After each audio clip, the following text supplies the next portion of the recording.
오늘 말씀드릴 내용이 이제 기류의 도시라는 표현이었어요. 도시. 황해문화에서 이게 가끔 나오는 이야기인데, 이게 관문으로서 인천 이런 표현들은 정말 많이 쓰잖아요. 우리 시에서도 그렇고 황해도시, 황해문화에 가끔 이런 얘기가 나옵니다. 그런데 이제 과연 이런 관문이라는 도시에 누가 그렇게 살고 싶을까? 거쳐간다는 그런 의미가 강하니까. 근데 이제 사실 생각해보면 이런 관문이라는 도시가 전 세계 도시 체계를 한번 뜯어보면은 뭐 화령 뉴욕이 뉴욕 항구 도시죠.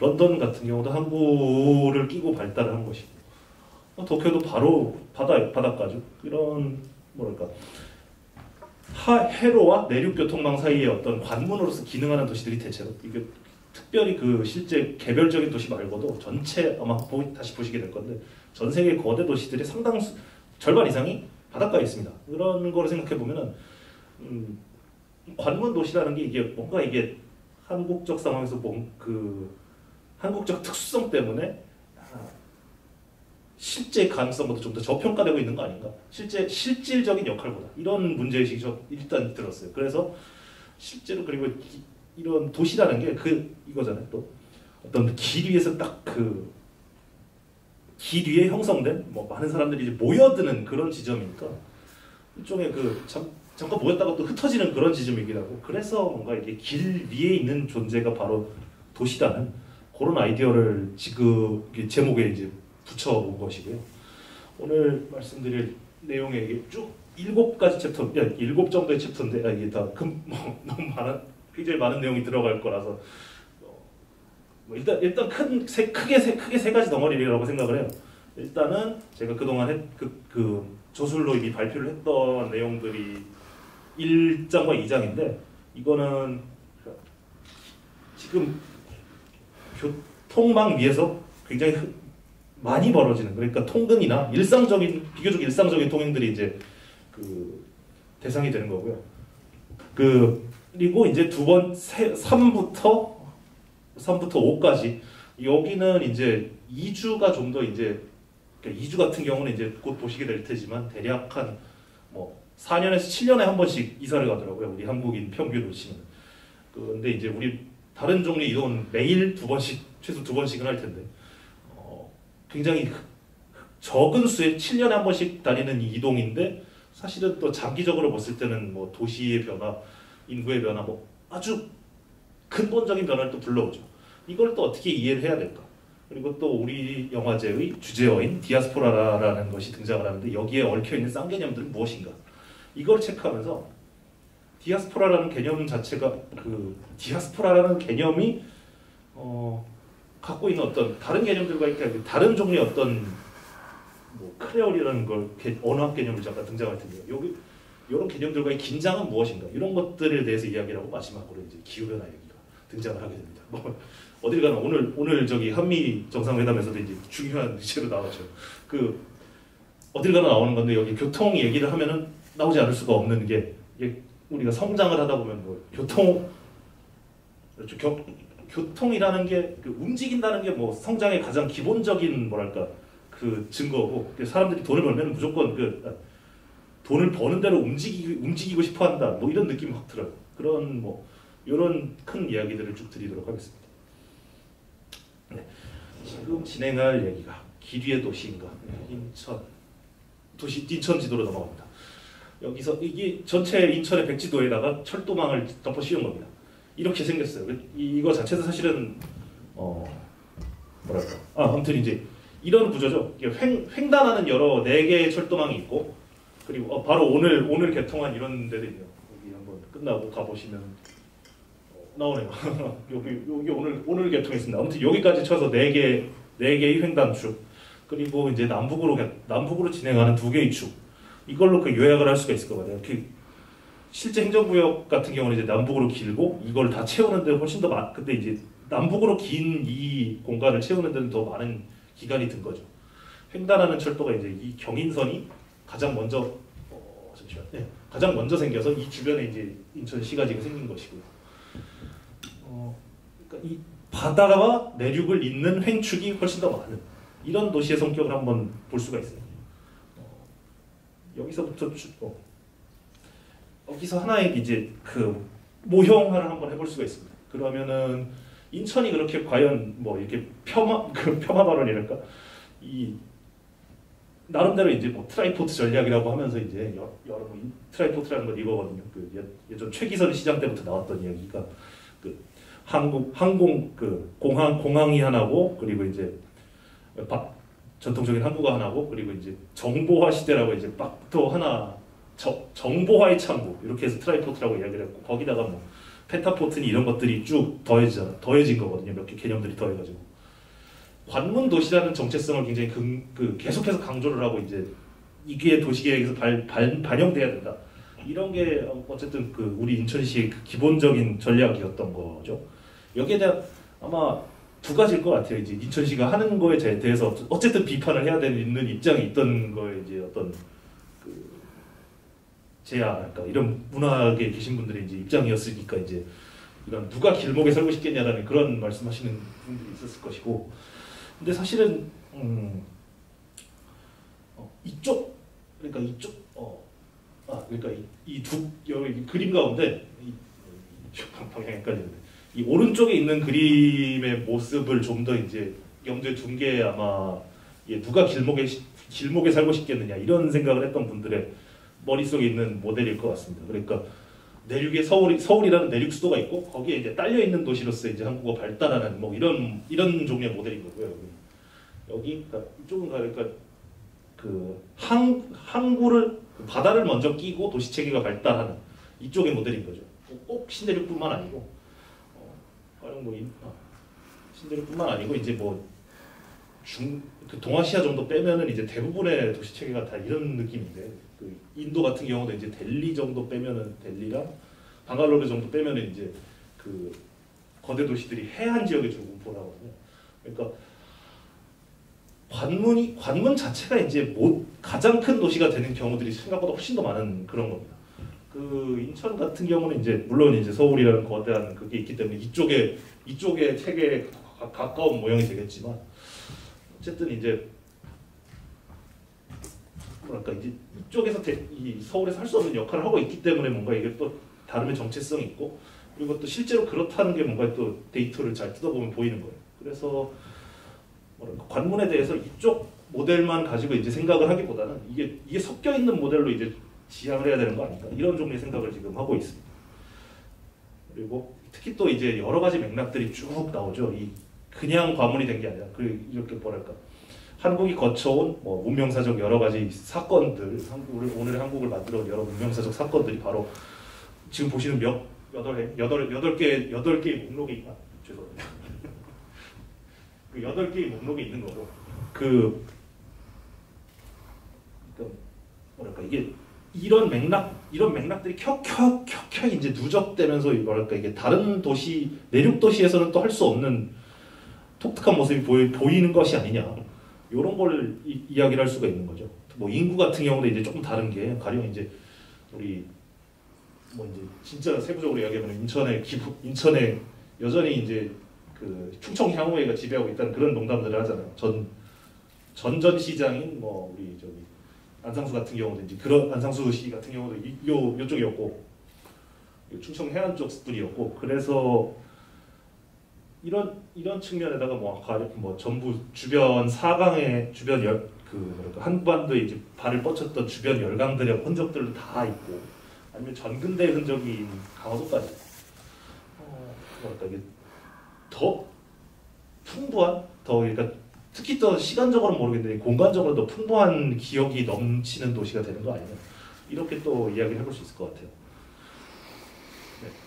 이게 또 말을 붙여본 게 그러니까 서울 관문 도시라는 거를 이제 누가 관문에 살고 싶겠느냐 누가 길 위에 살고 싶겠느냐 이런 질문에 대해서 이렇게 뭐랄까 규정을 해볼 수가 있는 게 오히려 이제 고정성의 빈곤이라는 표현을 쓸 수 있지 않겠느냐라는 거예요. 근데 이제 가장 근본적인 질문을 먼저 던져야 되지 않느냐는 생각인 거예요. 왜 사람들이 도시에 그렇게 도시로 몰려들었느냐? 그 우리 한국 인구 절반이 죄송합니다. 90%가 이제 도시에 살고 있고 세계 인구의 절반 인류가 사실 이제 도시에 살고 있다고 봐야 되는데 대부분이 결국 이제 삶이 좀 더 역동적이고 좀 더 다양한 관계 속에서 살 수 있기 때문에 도시로 몰려드는 것인데 뭐 그거를 가능한 한 이제 그런 환경을 창출할 수 있는 어떤 기본적인 조건은 관문이 아니냐 이렇게 규정할 수도 있는 것이죠. 그렇다면 이제 우리 정말 이제 어떤 고정된 중심이 있고 여기로 빨려 들어간다는 이런 모델보다는 좀 뭐랄까 역동성이 있는 것 자체가 이제 도시의 힘이라는 거를 강조하는 이런 쪽으로 이제 사유의 방향이 바뀌어야 되는 거 아니냐. 요게 이제 제 문제의식이었습니다. 그리고 이제 조금 더 세부적인 이야기 이제 들어가기 위해서 숫자가 다시 등장을 합니다. 이 숫자들은 어떤 것이냐면요. 이쪽은 늘 일상적으로 매일 일어나는 통행의 숫자고요. 이쪽이 이제 이사 다니는 사람의 숫자를 이제 전체 인구로 비교를 한 거예요. 로그 스케일로 해가지고 이제 해놓은 건데 이쪽은 이제 인구의 2배 정도라고 생각하시면 됩니다. 그러니까 매일 일어나는 통행이 그렇고, 그러니까 일상적인 지하철 놓고 도로 놓고 이런 쪽들 같은 경우는 이렇게 지금 살고 있는 인구에 대비해서 막 이루어지고 있는 건데 어떤 좀 사람들이 장기적으로 얼마만큼 움직여가고 그래서 도시가 이렇게 변해 나가고 뭐 어느 지역은 점점 더 쇠퇴하고 어디는 좀 더 발달해 나가고 이런 것들을 추적해 볼 때는 뭐 사람들이 이사 다니는 걸 이제 봐야겠죠. 이제 전체 이사 다니는 숫자가 대충 7배 정도 돼요. 요새 같은 경우 살짝 줄죠. 근데 이것도 인구가 조금씩 늙어가지고 그럴 텐데 아무튼 좀 젊을 때는 이주 다니는 경향이 좀 더 크고 그렇지 않을 때는 좀 더 덜 이주하는 경향이 크고 아무튼 근데 지금 그러니까 교통 또는 이동 또는 디아스포라라고 할 수도 있는 이런 그러니까 사람이 공간적으로 이제 자기 존재가 이제 뿌려졌다고 해야 될까? 여러 공간 속에 이제 자기의 존재를 흩어놓는 그런 경험을 하게 되는 게 이렇게 크게 두 개로 나뉠 수 있을 텐데 매일 하는 어떤 통행의 관점 그리고 이제 정말 이제 자기 삶의 기반을 뿌리째 들어서 옮기는 그런 관점 요거 같은 이런 관점 두 개를 지금 놓고 교통에 대해 접근할 수 있다 이런 생각이 들었던 거죠. 그러니까 제가 그동안에 그리고 이제 초반부에 강연 초반에 보여드릴 거는 이쪽의 관점이라면 이제 후반부에 보여드릴 관점이 이쪽의 관점이니까 이쪽 사건들이 좀 더 주목하는 관점이 그렇습니다.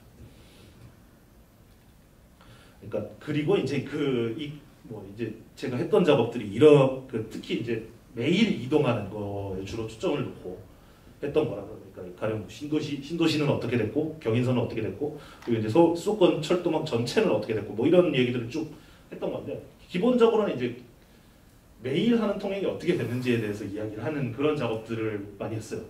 그리고 근데 이제 오늘 강연을 위해서는 이제 살짝 다른 관점을 취해야 되지 않겠습니까? 이제 매일 하는 이동이 아니라 사실 디아스포라라는 게 진짜 기반을 뿌리째 들어 옮긴다는 게 중요한 거니까 이때는 이주라는 건 그럼 어떤 틀에서 그럼 바라봐야 되느냐? 이제 이런 책, 여기 책, 네. 잊어가지고 아무튼 이쪽 구석에 있는 다른 거 만나기라는 저런 책이 하나 있습니다. 요거를 한번 참고를 해보시면 이제 요새 그러니까 이주에 대해서 어떻게 생각해야 되는지에 대해서 논의가 되는 거를 좀 확인하실 수 있을 거고요. 그러니까 저거 자체가 이제 하나의 총서로 쭉 나오고 있더라고요. 모빌리티 총서. 여기서 재밌는 개념이 이제 우리 영화제의 제목인 디아스포라가 이제 하나의 중요한 개념인 거고요. 그 다음에 이제 하나의 반대편의 개념이랄까? 하나의 쌍으로 제시될 수 있는 게 크레올이라는 개념이 있어요. 그러니까 이 디아스포라라는 거는 이제 기본적으로 이렇게 설정을 하거든요. 그러니까 이 사람이 어디서 왔느냐? 코리안 디아스포라, 유대인 디아스포라, 중국인 디아스포라, 사람의 기원에 대해서 이제 기원이 이게 디아스포라 앞에 이렇게 형용사로 붙어요. 근데 이제 크레올 같은 경우는 이제 도착 지점이 어떤 크레올의 지점에 도착 지점에 붙는 그런 쌍개념이더라고요. 그러니까 출발과 도착, 여기 또 교통인 개념이 딱 들어가는 거죠. 이동이라는 개념. 출발과 도착에 대해서 따로 이제 개념이 있고 이게 어떻게 가능한지 이거 자체가 굉장히 흥미롭습니다. 후반부에 말씀드리겠지만 아무튼 핵심은 크레올은 이제 뭔가 이게 언어학적 개념이어가지고 언어학적 현상을 언급해야 되고요. 같이 등장하는 거는 이제 그러니까 마지막에 이제 그 밑에 깔려 있는 거는 이제 이런 게 되는 거죠. 길 자체의 안정성이 이제 우리가 그 항공이라든가 이런 것 그 온실가스가 많이 배출되는 활동이 교통이다 보니까 기후변화 얘기가 나오지 않을 수가 없고, 그래서 이때 우리가 그런 방대한 양의 지금 계속해서 늘어나고 있는 방대한 양의 수억의 이런 이동을 지탱하기 위해서 사용해왔던 교통수단들이라는 게 어떻게 해야 지속 가능할 것인가, 이야기까지 이제 지금 오늘날 필요한 원이라고 생각을 하고 있어요. 여기는 이제 이게 이번 두 개 절 같은 경우는 이제 이렇습니다. 이게 그러면 이제 그 기본적으로 교통망이라는 게 어떻게 됐고, 어떻게 생겨먹은 것이 교통망 자체의 내부의 질서라는 게 어떻게 생겼고, 표현이란 표현을 이제 교통의 세계라고 표현을 한 건데요. 교통망 내 그리고 이제 그 다음에는 이제 어떤 그 경인선 자체의 지옥철 스토리에 대해서 이제 쭉 말씀을 드리는 부분이에요.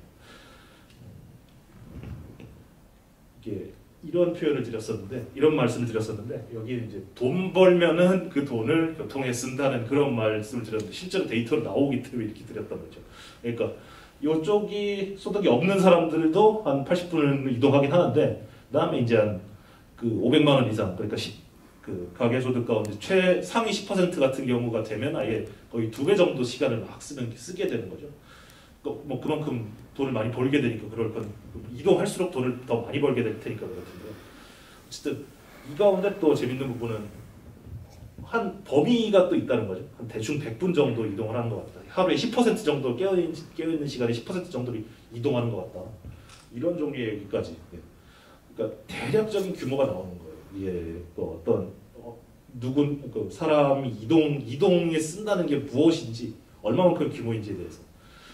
우리 자원의 10% 정도? 근데 이제 생각보다 그 10%가 많은 것들을 결정한다는 그 지점이고요. 어떤 것들을 결정하게 되는지 하나 예시랄까? 여기에 이제 요런 물리학자가 그려놓은 그림인데, 재밌는 표현을 써봤어요. 제일 위쪽에 보시면 이제 인류학적 불변량이라고 표현을 하거든요. 그러니까 보여드렸던 그 100분이 어느 정도 효과를 가져오는지. 그러니까 100분이라고 치면은 교통수단 시간이 제한돼 있으면은 빠른 수단일수록 더 먼 거리까지 갈 수 있을 거 아니에요. 그리고 이제 그 가장 사람들이 대중적으로 쓰는 수단은 기술 변화에 따라서 쭉쭉 변화했을 거고, 도보부터 여기 자동차까지 나오죠. 그러면 이제 그 대략 이제 한 여기서 기준으로 그린 거는 30분 정도에 한 번 가는데 30분 정도. 그러니까 왕복하면 1시간이고, 나머지 이제 뭐 길이 막힌다거나 뭐 어디 약국 가야 된다거나 뭐 이런 것들까지 생각을 하면 대충 뭐 100분 남짓 되는 하루 통행 시간 예산을 가지고 움직일 수 있는 그런 공간 규모가 도시의 크기를 결정하더라. 이런 종류의 추론을 쭉 적어놓은 겁니다. 실제로 뭐 서울 같은 경우도 이렇게 되는 것 같고, 그래서 인천을 하고 싶었는데, 인천은 이제 한쪽이 바닷가고 이래가지고 살짝 찌그러져 있잖아요. 그래서 이게 깔끔하게 이게 곡선이 안 나와요. 그래갖고 서울로 한 것들을 발표해서 주로 쓰고 있습니다. 서울이 쭉 보시면 이제 우리 한양 도성이 지름을 재면은 반지름이 2km고, 그러니까 어떤 말이냐면 그 동대문에서 서대문까지가 대충 4km라는 예측인 건데, 이게 저기 딱 맞아요. 이게 3.3km 되거든요. 동대문에서 서대문 사이 그 도로 거리가. 그리고 이제 우리 성저심리라는 옛날 왕조시대 표현, 그러니까 마포나 뭐 저기 왕십리 이런 데까지가 대략 종로에서 직선거리로 4km 정도 되는 거고, 쭉 나온다. 그러면 뭐 전차 시대는 영등포까지 간다. 그리고 이제 서울시 지금의 서울시 지름을 재면 반지름을 재면은 대충 반지름이 16km 정도 된다. 그리고 제2외곽순환고속도로, 이재명이 이름 바꾼 그 옛날 서울 외곽 순환고속도로는 대충 한 지름이 20km 정도 되거든요. 그 다음에 쭉쭉 거기랑 이제 일기 신도시랑 이제 얽혀 있고, 그리고 수도권의 외 바깥쪽으로 생각이 되는 뭐 많이들 생각을 하는 인천과 수원 같은 경우는 대충 그 32km, 즉 이제 자동차로 1시간 걸리고, 이제 급행열차까지 되면은 그렇죠. 동인천 특급이 딱 35분 걸리죠. 대략 그 동인천 특급이라고 무궁화호 서울 수원이 30분 걸리거든요. 무궁화호. 그 사이즈가 되는 거고 그 다음에 또 계속 구조물들이 있는 겁니다. 진짜로 그러니까 인류학적 불변량이 대충 맞는 것 같다라는 생각 하에서 쭉 그려보는 거예요. 그러면은 이제 이런 교통망들을 어떻게 이런 식으로 이제 교통망들이 쭉 있는데 그러면은 이게 아무튼 이제 이런 아이디어를 지금 제시하는 건데요. 이게 그 말씀드렸던 그 시간 예산을 가지고 이제 이거는 이런 맥락에서 나왔던 그림인 거예요.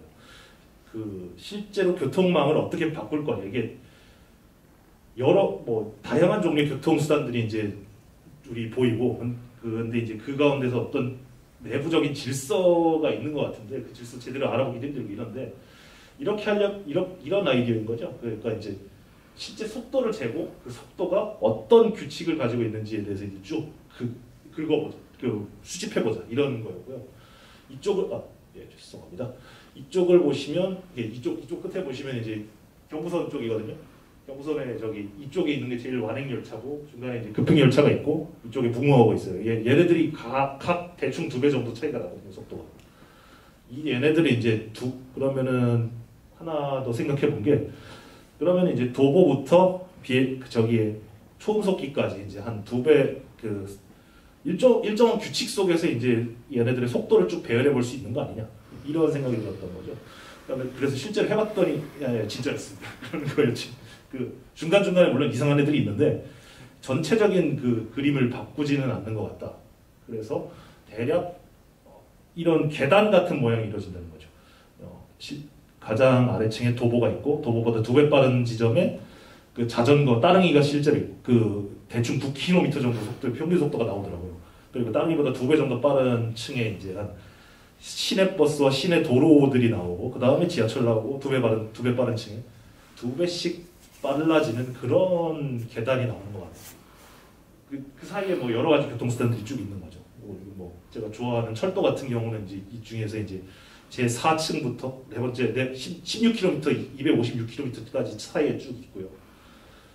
이런 것들을 전부 다 이제 긁어 모아가지고 이런 그래프를 만들어봤던 거예요. 이거는 이제 원래 책에 실으려다가 이제 초안을 실으려다가 이제 편집자가 이제 이걸 보면서 이제 이런 거를 실으면 안 된다.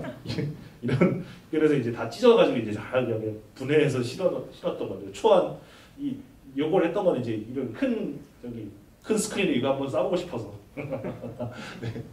아무튼 이제 요거는 이제 제가 생각하는 교통의 세계에 있는 모든 종류의 것들을 다 긁어 붙여놓은 거예요, 한 장으로.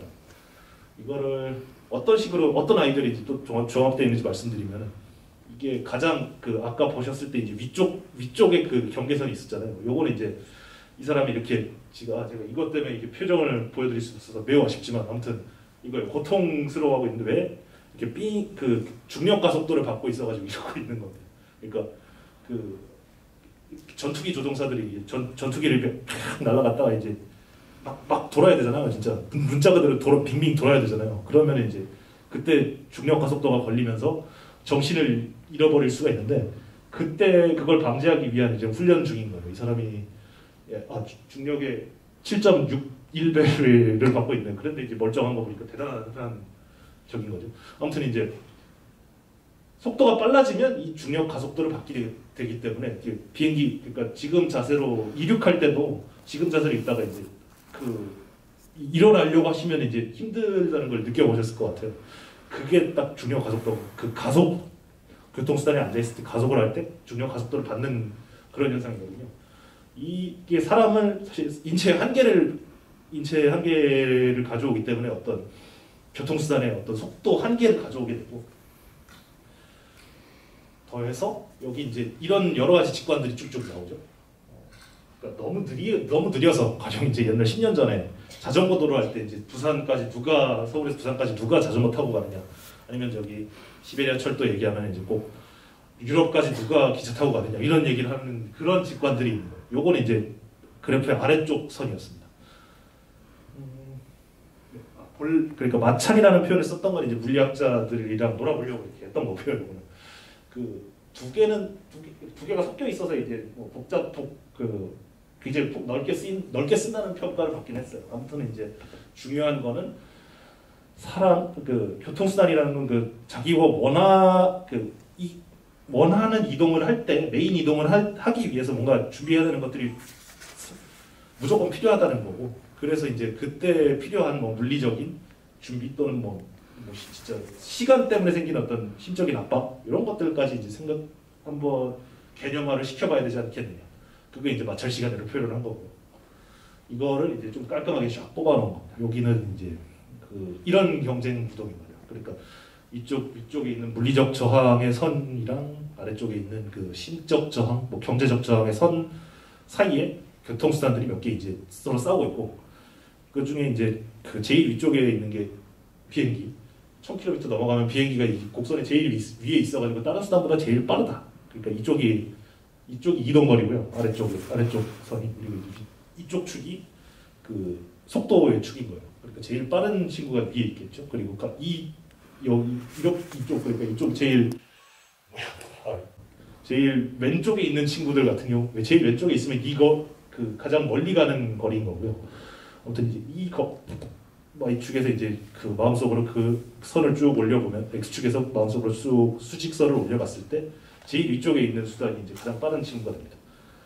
그러니까 비행기랑 이쪽에 있는 자동차랑 이제 그 가장 넓은 구역을 차지하고 있고요. 지금 그 가운데서 이제 고속철도가 이제 그 분투하고 있는 뭐 이런 종류의 구조가 현재 교통의 세계가 아니냐, 이런 생각을 하고 있어요.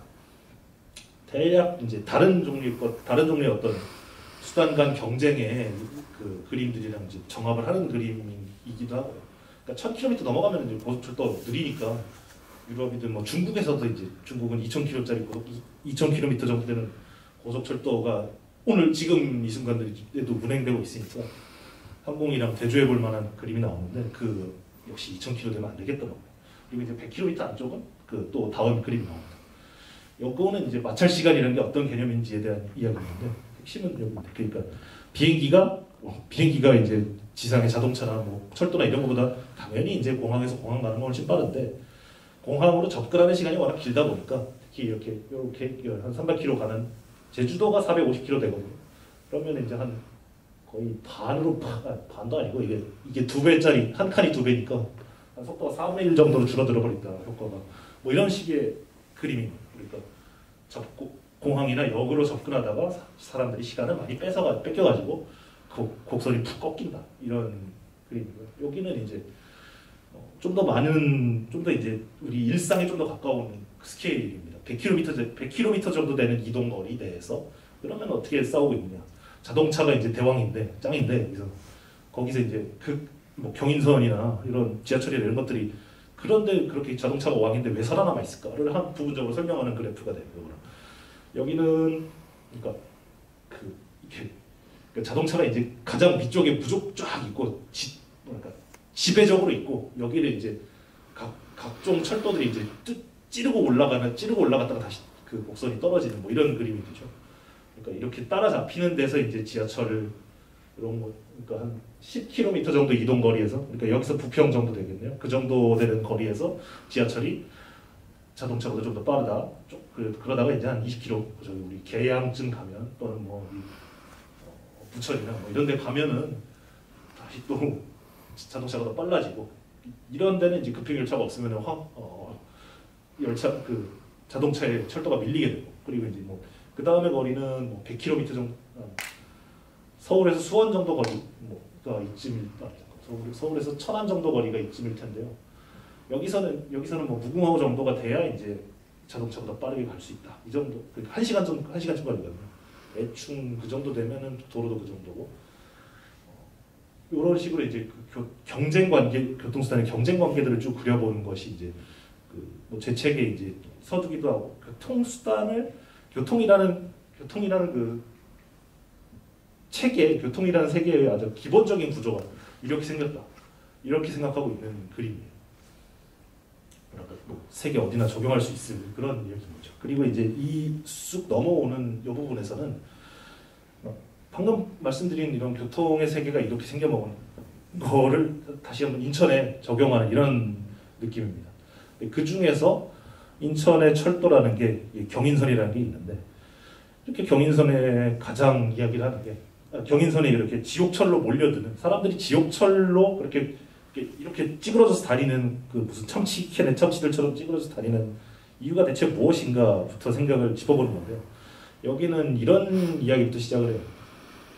그러니까 통근이라는 게 왜 가능한가? 그러니까 사람들이 결국에는 이거거든요. 그 크게 도시의 경제 흐름을 경제적인 현상이라고 일단 시작을 해야 되는 거고 통근이 돈 벌러 가는 거니까. 그리고 통근 중에서도 도심에 통근하러 가는 게 가장 철도의 의존도가 높죠.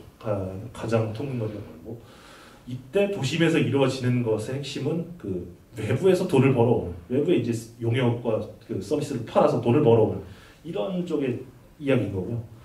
그리고 이제 그렇지 않은 좀 더 일상적인 우리가 그 비기반 활동이라고 표현하는 업계에서 그러니까 좀 더 이제 좀 더 이제 우리 뭐랄까 연수 단지 안에 있는 그리고 이제 뭔가 직접을 꼭 할 필요는 한 대 모아놓을 필요는 꼭 없는 이런 생활 서비스들이 이제 비기반 활동들이 돼요.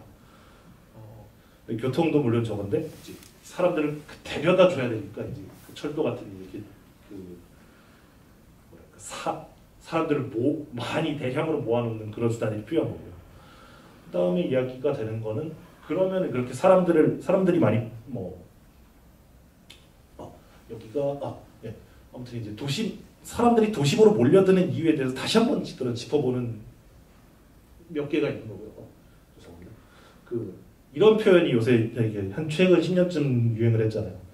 이거의 핵심은 결국엔 사람들이 최근의 경제 성장 또는 우리 앞서 소개했던 개념대로 기반 활동을 하려면은 사람들이 결국 모여야 되고 사람들이 아이디어를 내야 되고 사람들이 각종 다양한 곳에서 사람들이 모여야 되는데 그때 이제 필요한 게 뭐냐? 사람들이 결국 이제 사람들을 모이게 하기 위한 교통이 필요하다. 이 얘기를 하는 거고요.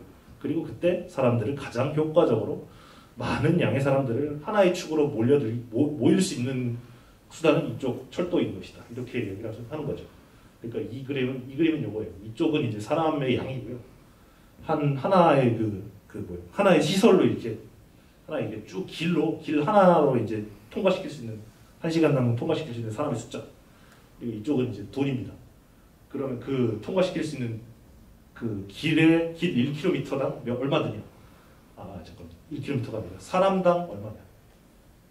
잠깐만. 건설비 1억 원당 통과 이러네. 정확히. 그러면 그러니까 이쪽에 있는 도로랑 크게 이제 철도가 건설비 1억 원당 통과 이러는 크게 차이가 안 나는데 사람 숫자 자체는 이제 엄청나게 많아서 도심에 가장 적합한 수단이 된다. 전통적인 이야기들이고 자체는.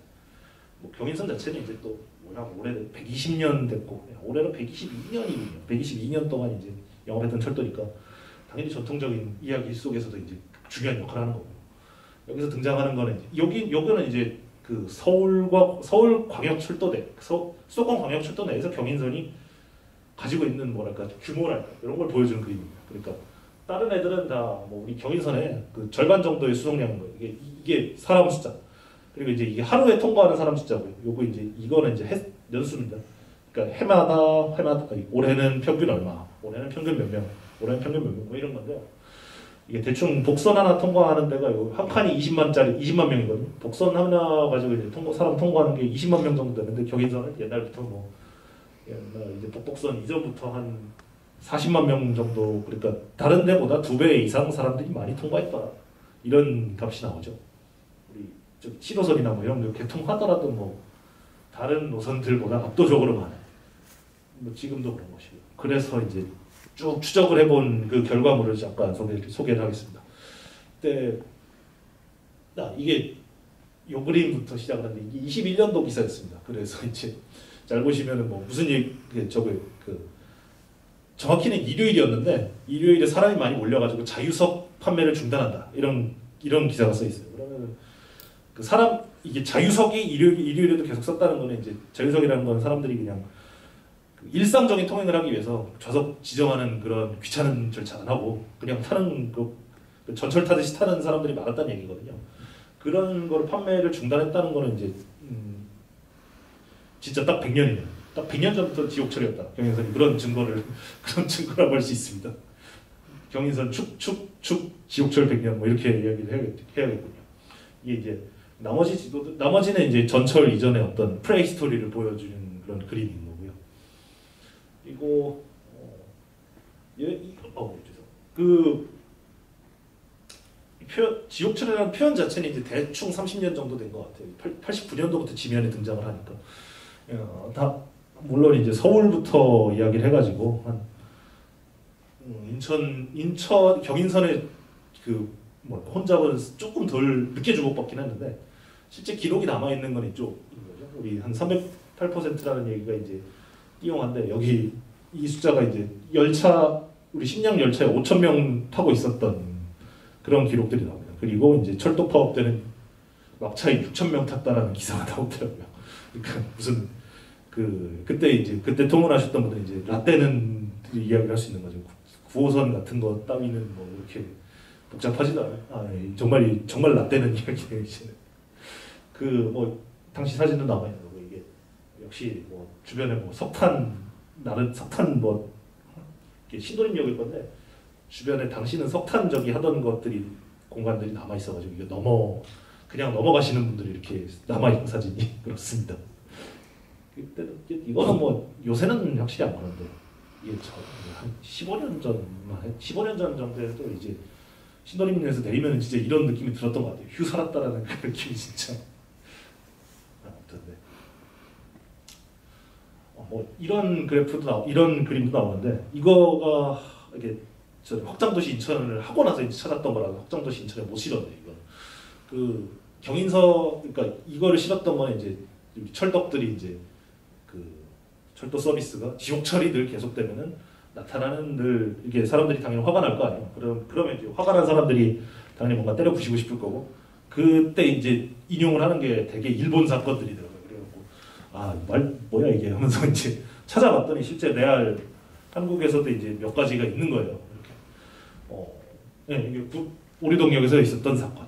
이거는 막차 전전차에서 차가 고장 나갖고 그 3,000명쯤 타고 3,000명이래 지금 3,000명 타고 있으면 이게 그 러시아워 때 3,000명 정도 탈 텐데 막차 전전차가 그러니까 또 이게 대체 교통수단이 아무것도 없는 그런 시점인 거죠. 그때 아무튼 오리동역에 그냥 사람 버리고 간 거예요. 그리고 이제 막차가 지나서 철도 측이 이제 이 사람들의 존재를 잊고 이제 그냥 문 닫은 거죠. 셔터 내리려고 하니까 이제 이 사람들이 화가 나가지고 이제 시위를 해석하고 열차 때려 부신 그런 사건입니다. 91년도. 그리고 이제 또 인상적인 사건, 이거는 좀 더 일상적인 사건의 흔적이 그래프에 데이터로 남은 건데요. 요게 이런 거거든요. 그러니까 요새는 또 덜 그럴 텐데 그 도심지 가기 전에 사람들이 만차가 돼서 들어온 차량 같은 경우에는 버스가 더 그럴 텐데 만차로 들어온 차 같은 경우는 문을 열어도 사람이 못 타잖아요. 그래서 이제 그 버스를 버리고 이제 뭐 진짜 걸어가거나 뭐 그럴 텐데 도심지에 가까운 그런 분들이 그러니까 이게 그런 그림인 게 그러니까 인천에서는 사람들이 계속해서 그러니까 이 선 그래프가 시 경계를 통과하는 사람의 숫자인 거예요. 그리고 이쪽이 부천에서 추가로 탄 사람의 숫자 아래쪽 파란 선. 근데 이제 이 아래쪽 파란 선이 더 빨리 줄거든요. 그러면 이제 인천에서 사람이 많이 계속 그러니까 5년 정도는 인천에서는 성장을 하는데 부천에서는 사람이 덜 타는 훨씬 더 사람이 빨리 줄어드는 이런 현상. 그러니까 부천 관내에 열차가 들어왔을 때는 문을 열어도 이제 사람이 탈 수 없을 지경이 됐다라고 이제 사람들이 판단을 했던라는 흔적이 보이는 그래프인 거죠. 그러니까 데이터를 찾을 때 이런 그러니까 실제 상황이랑 연결이 딱 되면은 훨씬 더 재밌게 이게 데이터를 볼 수 있다는 생각이 꼭 들었어요. 이런 데이터를 찾을 때는. 그리고 이게 아주 인상적인 이런 이름이 나오는 사건이 또 경인선에 얽혀 있었습니다. 네. 이거는 경인선 폭파 협박을 하는 그런 사건이 있었는데요. 96년도 2월달에 이제 몇 번 전화를 해가지고 부평역이 혼잡이 개선되지 않았으니 이제 용서할 수 없다, 날려버리겠다 이런 전화를 했던 분이 있었어요. 그래갖고 이제 비상 걸어가지고 녹음된 음성을 성문 분석해서 이 양반이 뭐 하고 찾아낸 그런 건데 이게 한 무슨 부평에서 출근하는 뭐 남대문로 3가였나 5가였나를 출근하는 분 50여 명 중에 실제로 그 50명 다 불러다가 이제 목소리 대조를 해본 거죠. 그걸 찾아서 이제 해봐서 폭파협박법을 잡은 다음에 이제 기소를 했는데 이때 우리 참여연대에서 이제 이런 소송을 제기를 한 거죠. 그리고 이제 폭파협박법은 보석으로 꺼내주더라고. 그러면 당시 분위기가 이런 그 뭐랄까 지옥철 자체가 이제 중요한 사회 문제가 됐던 상황이고 그래서 이제 얼마 안 됐잖아요. 이때 몇 년이지 제가 까먹었는데 그 저기 양반 유명하게 했던 그 사건들이 그 뭐랄까 이때 30대였나 40대 초반이었나 그럴 거예요. 이 당시에 깨끗한 당시에 뭐 그렇다고 해도 그런 박원순에게 이제 충격을 줬을 정도의 사건이라는. 네. 그래서 이제 뭐 이런 것들을 해결하기 위해서 등장했던 게 이제 복복선 건설이었던 거고요. 지금의 딱 그 시설. 그리고 이제 여기가 전체 그림은 뭐 익숙한 그림인 거고요. 그 가운데 이제 경인선 구간은 구조가 이제 양쪽에 덧붙어 있는데 이쪽은 한쪽에만 붙어 있어가지고 사실 이제 또 서울시내 구로에서 동쪽 구간 그래서 이제 부지 여건이 안 좋아갖고 양쪽을 붙일 수도 없고 이제 그리고 이제 한쪽은 저기 그 부산 가는 경부선 경부선 그냥 일반 열차 새마을로 다녀야 되니까 이렇게 했던 건데요. 그래서 나중에는 지금 전철 타는 사람으로서는 이제 완행 열차랑 급행 열차랑 갈아타기 힘든 구조가 돼버린 거죠. 이쪽은 쉬운데 또 그래 이게 또 공사를 해놓고도 욕먹는 이런 느낌인 거죠. 그 나중을 생각해서 잘하지라는 생각이 들었지만 뭐 워낙 100년 된 시가지니까 뜯어고치기 어려웠을 거라는 생각이 들긴 합니다. 그리고 한 가지 또 인상적인 거는 이제 그렇게 뭐 정말 온갖 시위와 뭐 이런 것들이 있었던 곳인데도 그 경인선 예산 투자를 따져보면 이제 그러니까 91년도에 착공하고 2005년에 이제 완공을 했으니까 그 30km 정도 되는 노선을 짓는데 한 15년 정도 걸린 거거든요. 그 지금의 뭐 사실 토목 기술로 생각하면은 말도 안 되는 거지. 근데 그 이렇게 된 이유를 따져보니까 결국 뭐 기술이나 뭐 이런 거라기보다는 뭐 인천 지하철도 팠으니까 그 부평역 지하상가 밑으로도 막 그러면은 이제 예산 때문에 결국 그랬던 것 같고 예산이 진짜 확 뿌려져 있는 그런 상황이죠. 너무 저기 돈을 이제 깨작 쓴 거예요. 그런 뭐 그래서 이제 또 계속 시민들은 고통을 받고 그리고 함께 이제 그 고통받는 시민들은 자동차로 탈출을 하고 뭐 그런 거입니다. 얘네들이 죄송합니다. 요 곡선들이 이제 그 자동차 사람 한 명당 자동차 숫자고 그리고 이제 이게 80년대 후반부터 2000년대 초반까지 팍 늘어나죠. 뭐 10명당 한 대에서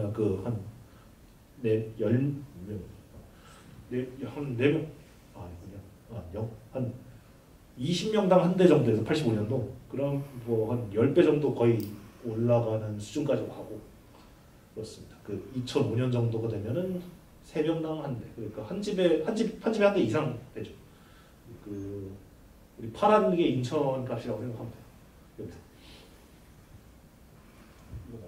그랜드 오픈을 경인선 복복선이 해서 그래도 뭐 수치상으로는 등장 효과가 컸다.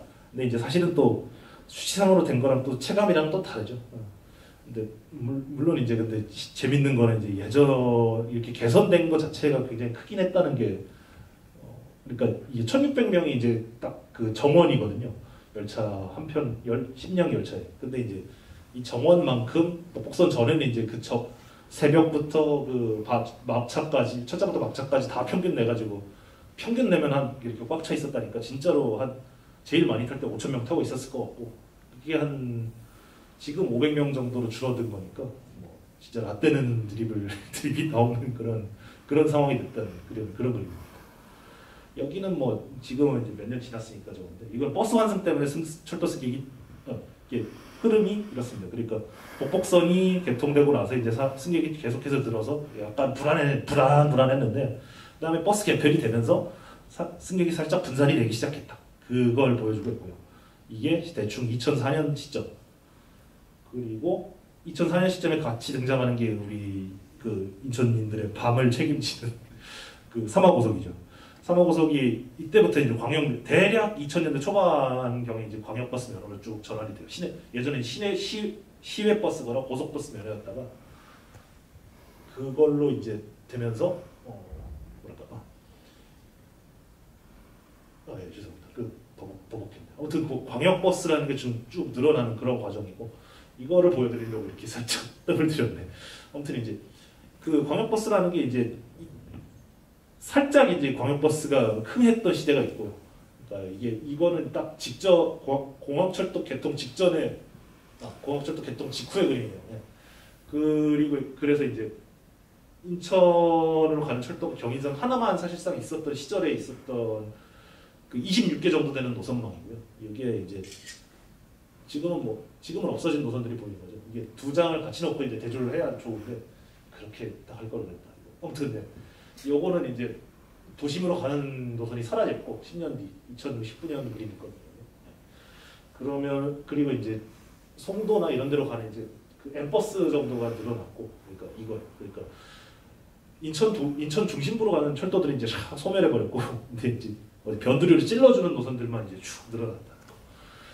좀 더 큰 맥락을 한번 보시게 될 거예요. 인천이 이제 남진, 북진을 한다거나 뭐 이런 식의 표현을 나중에 이제 썼는데 그것과 연결이 되겠죠. 인천시의 뭐랄까 축선 변화랄까. 그리고 뭐 이제 살짝 언급할 수 있는 게 이제 여기서 뭐 이거 10년도 안 된 얘기니까 기억하시는 분들이 있을 거예요. 사마고석이 이제 파업을 하고 계속 파업을 하고 그 승객이 유출되고 그 수익이 줄면서 사마고석 사측이 이제 그 사업을 포기하죠. 몇 년이 17년도. 그러니까 지금도 사마고석이라는 말이 사실 인천 오래 살아가지고 그럴지 모르겠는데 사마고석이라는 말이 입말로는 살아 있는 것 같거든요. 근데 이제 이미 4년 거의 5년이 가까이 돼 사마고석이라는 거는 고속버스로만 존재가 됐어요. 그래서 여러 가지 생각이 또 드는 거죠. 그 사마고석이 그 언어의 어떤 사회성이랄까, 역사성이랄까 이런 것도 그런 느낌이 들고 또 광역버스라는 게 그만큼 이제 깊이 박혀 있어. 그 뭐랄까 인천인들의 삶에 깊이 박혀 있었구나 그런 느낌도 살짝 드는 거고. 아무튼 이제 그거는 한번 얼마 안 됐으니까 이제 다시 그 사람들이 이제 기억이 소멸되기 전에 훑어봐야겠죠. 왜 이렇게 극한 대립을 해서 서로 망하는 이런 길로 갔을까? 그렇습니다. 뭐 약간 인천 교통사의 어떤 한 씁쓸한 장면이라는 생각이 들어요. 이게 경인고속도로 개통할 때부터 영업했던 양반들이거든요. 근데 이제 그때 접었던 거니까 정말 이제 답이 없다고 생각하고 탈출하는 거죠. 그리고 이제 뭐 최근에 정말 뭐 2호선, 7호선 개통하면서 뭐 살짝 분산이 좀 된다. 뭐 이런 그래프고요. 아무튼 그렇습니다. 여기까지는 하나의 어떤 그 일상적인 통행에 대해서 매일 우리가 하는 통행에 대해서 이제 이걸 어떻게 어떤 전체적인 틀 안에서 세계관 속에서 설명할 수 있을 것인가. 그리고 이제 그 가운데 경인선이라는 존재는 어떤 과정을 거쳐서 오늘의 얘기가 되었는가. 이런 걸 말씀을 드렸다면 지금은 이제 다시 한번 또 그 주제를 바꿔서 조금 더 일상적이지 않은 이동이지만 좀 더 장기적인 변화를 가져오는 이주라는 것에 대해서 말씀드리겠습니다. 이주. 여기는 뭐 유엔에서 이제 인구 데이터들을 이제 제공을 해주는데 분석을 해보면 이렇습니다. 여기에 전 세계 인구 가운데 약 100명 가운데 35명이었죠. 35명 정도가 이주 이렇게 표현을 foreign born이라고 표현을 하거든요. 그러니까 외국에서 태어난 사람, 이렇게 태어난 국가가 아닌 곳에서 사는 사람 이렇게 되고 이 표현들이 주목할 만한 건데 이게 고소득 국가, 이게 저소득 국가, 중소득 국가라고 표현을 합니다. 중소득 국가는 이제 중국, 인도 이런 데 생각하면 되고요. 저소득 국가들은 뭐 가령 뭐 북한도 들어가고 아프리카에 많이 들어갑니다. 요런데 그러니까 사실 예상할 수 있는 분포를 가지고 있죠. 고소득 국가는 계속 늘어나고 이주민이 반면에 이제 전 세계 평균으로는 거의 변하지 않고요. 30년 가까이 아마 오히려 이제 저소득 국가의 유입량은 줄고 그리고 이제 월드 그리고 이제 가장 밑에 있는 거는 인도랑 중국, 독일 것 같아요. 여기는 워낙 커가지고 많이 들어가도 인구가 들어와도 티가 안 나. 여기는 이런 그러니까 아무튼 이제 이 그림은 핵심은 이렇게 생각을 할 수가 있어요. 그러니까 이주라는 건 결국 일종의 경제적 현상이다. 돈을 더 잘 벌기 위해서 오는 것이다. 너무 간단할 수 있지만 뭐 출발은 그렇다. 그렇죠. 동기를 설명하는 거. 그리고 그럼 어디로 그렇게 팍 하고 많이 들어오느냐? 뭐 아래쪽에 이제 동아시아의 두 나라가 있고 그리고 이제 이쪽이 전통적 북미 미국이랑 캐나다가 여기 있고 가장 높죠. 그런데 이제 남유럽이 이렇게 갑자기 높아지는 남유럽이 생각보다 높은 거는 저기 아프리카랑 접해 있어서 그렇고 더불어서 이제 서유럽이 갑자기 팍 늘어나는 건 이때 유럽 통합의 이제 요때쯤이다. 그러니까 유로화가 이때 도입되고 유럽 통합을 위한 각종 제도적 장치가 쉥겐 조약은 좀 더 빠릅니다만 아무튼 이루어지면서 동유럽에서 사람들이 팍 넘어온 거죠. 그에 반해서 이제 동아시아의 일본이랑 한국 같은 경우는 그거보다는 훨씬 더 덜 극적인 변화를 겪고 있긴 하다. 이거를 같이 볼 수 있는데 그런데 한국은 일본보다는 훨씬 더 빠른 변화를 보여주고 있다. 그러니까 이때는 0. 아예 붙어 있네요. 여기랑 바닥이랑 붙어 있는데 이때는 한 2.5% 정도 돼서 일본보다 살짝 많아진 비율이 살짝 높아진 나라가 됐다는 거. 이게 뭐 다른 인상적입니다. 이거를 또 뜯어본 것인데요. 몇 개의 그래프. 이게 여기는 우리 그러니까 전체 시군구 한국의 시군구 230여 개에 대해서 이제 외국인 비율을 덮어 씌운 거고요. 그리고 이제 이쪽은 요거는 이제 전체 파란 이쪽에 이쪽에 파란 바는 저기 각 년도별 인구 100명당 인구 1000명당 몇 명 정도 전국 기준으로 몇 명 정도 외국인이 있다고 해야 되냐 그 값이고요. 계속 당연히 늘었는데 그 가운데 이제 인상적인 거는 면이 확 늘었다는 거. 최근 10년 정도 외국인. 그러니까 이거죠. 뭐 여러 요인이 있을 텐데 당연히 면에도 그 수도권이나 뭐 부산 경남 지역은 면에도 공장이 많아서 이런 면도 있어요. 그리고 이제 더불어서 농업 노동자들도 많이 대체가 됐다는 걸 볼 수가 있는 거고요. 근데 이제 재밌는 건 또 그 산 많은 데는 이게 회색 지역은 그 중간값 미친 거고요. 이쪽 칼라가 붙어 있는 게 이제 그 중간값보다 그 외국인이 많은 지역이에요. 그러니까 이 사람이 적은 대체로 이제 이쪽 동쪽에 사람이 그 외국인이 적고 농촌 지역 같은 경우 이쪽 서쪽에 좀 더 외국인이 많고 이런 농업 노동자들 뭐 이렇게 제조업뿐만 아니라 농업 노동자들 이렇게 그 분포가 요상한 서구 동서역이 된다고 해야 될까요? 그렇게 되네요. 그리고 더불어서 이제 요거 같은 경우는 이제 국적들을 쭉 따져본 거죠. 여기 조선족이 안 나온 건 이제 너무 다리가 달라가지고 50만 명 정도 됩니다. 그리고 주목할 만한 게 한족만큼 이 나라들이 많이 들어와 있다는 거죠. 20만 정도가 들어와 있다는 거. 19년도 데이터입니다. 그러면 거리상으로 물리적으로 멀고 인구도 적은 동네에서 이렇게 온다는 건데 태국 그만큼 이제 또 뭐 동남아의 관계 자체가 이제 한국의 변화를 가져올 것이라는 또 뭐랄까 예측을 하게 되는 부분이긴 해요. 근데 이제 다만 이제 한국의 대도시 근처에 기본적으로 몰려 있다는 것 때문에 뭐랄까 이게 한국 내부의 어떤 뭐 지역 소멸이나 이런 문제들을 해결하기보다는 뭐 한국의 제조업의 어떤 변화라든가 제조업의 어떤 지속성이랄까 이런 것들을 좀 더 영향을 줄 수 긍정적인 영향을 줄 수 있겠죠. 그리고 여기는 이런 그림입니다. 여기가 이쪽은 뭐 다 아시는 것들인데 여기 가운데서 이제 대충 20개국 정도를 센서스에서 제공을 하거든요. 20개국 수치는. 그러니까 여기 이렇게 직선으로 그어놓은 건 이제 저기 전국 비율이고요. 그러니까 한국 전체에서 뭐 가령 이제 중국인이 30%, 뭐 베트남인이 20%, 뭐 태국인이 18%뭐 이렇게 된다고 치면은 인천의 베트남인의 외국인 비율이 한 뭐 25% 정도 되면 이제 이렇게 위로 조금 올라가 있는 거예요. 그러니까 이 그래프가 빨간 선이 위로 올라가 있으면 그 전국 비율에 비해서 이 국적의 외국인들이 인천에 많이 살고 있구나 이런 뜻이거든요. 반면에 이제 밑으로 이제 곡선이 쭉 쳐져 있으면 이쪽 외국인들은 별로 이 동네 없네 이런 거고요. 저는 이제 요 녹색 선이랑 빨간 선이 대조가 되는 게 지금 이게 동남아 분들은 서울, 동남아나 이제 아무튼 이제 이쪽 그 아시아 쪽 분들은 이제 서울 시계를 거의 뚫지 못하는 느낌이었어요. 거의 뭐 특히 뭐 이쪽 특히 이번에 시끄러운 시끄럽다는 안 되지. 아무튼 이번에 이제 쿠데타가 일어난 미얀마 분들이나 뭐 이쪽 남아시아 분들이 굉장히 이제 서울로 진입을 별로 못하고 있고, 반면에 이제 인천은 어느 정도 평균을 하고 있는 것 같고, 그 캄보디아 분들 말고는 말이죠.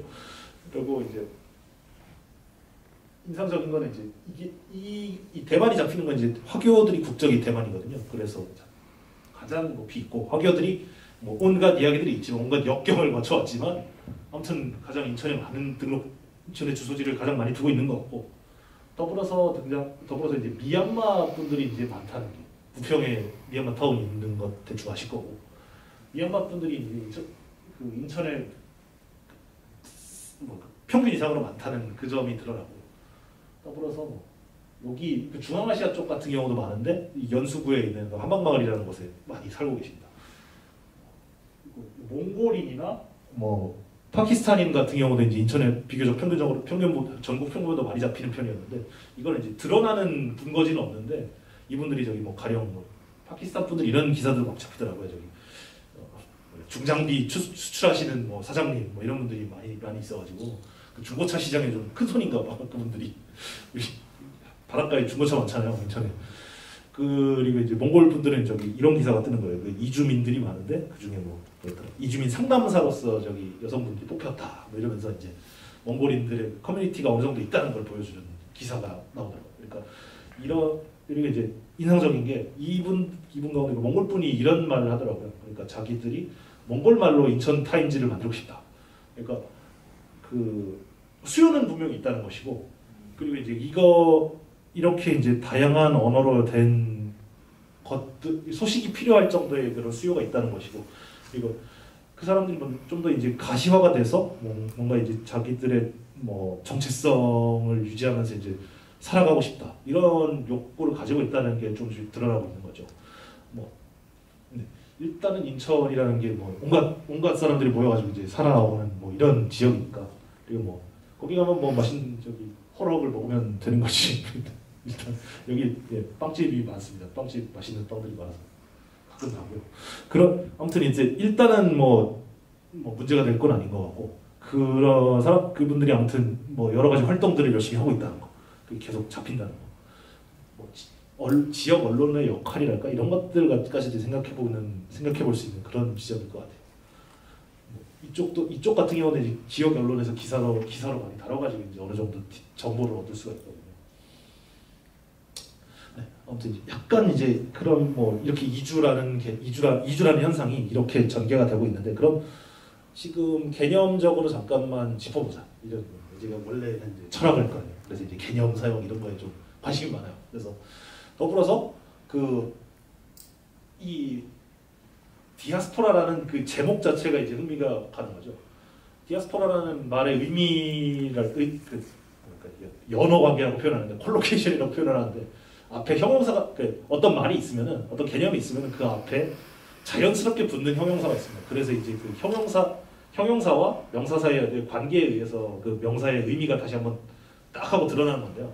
여기 예시를 했듯이 디아스포라라는 거 앞에 붙는 그 형용사 자체가 되게 그 출발지인 거예요.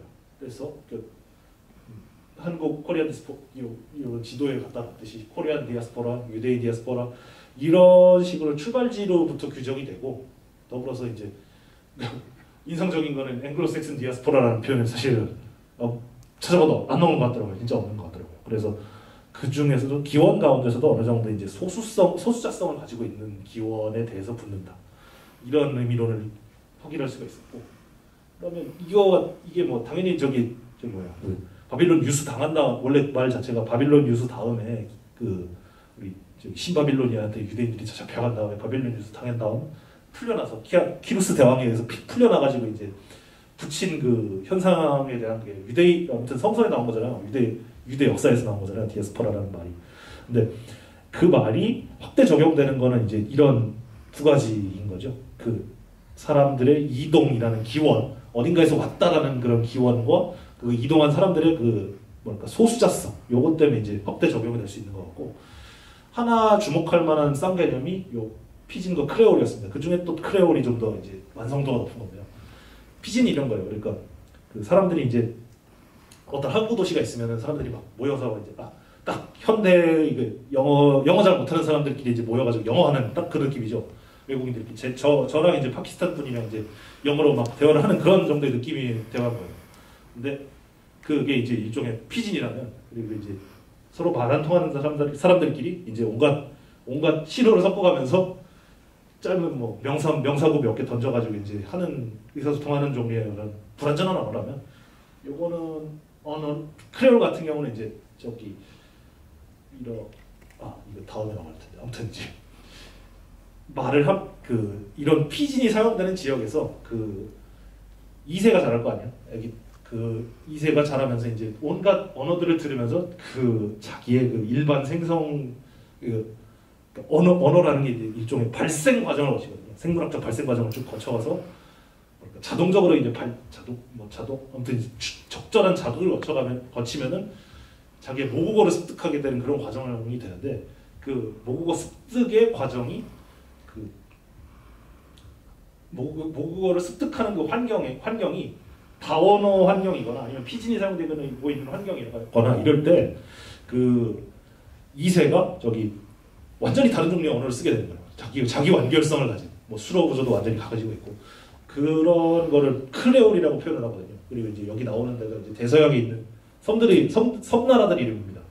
그래서 뭐 포르투갈 식민지였는데 포르투갈이들이 데리고 온 노예들이랑 노예들의 아프리카 말이랑 포르투갈어가 섞여서 가지고 있는 카보베르데 크레올, 아이티 같은 경우는 프랑스인들이 끌고 온 거죠. 그 프랑스어랑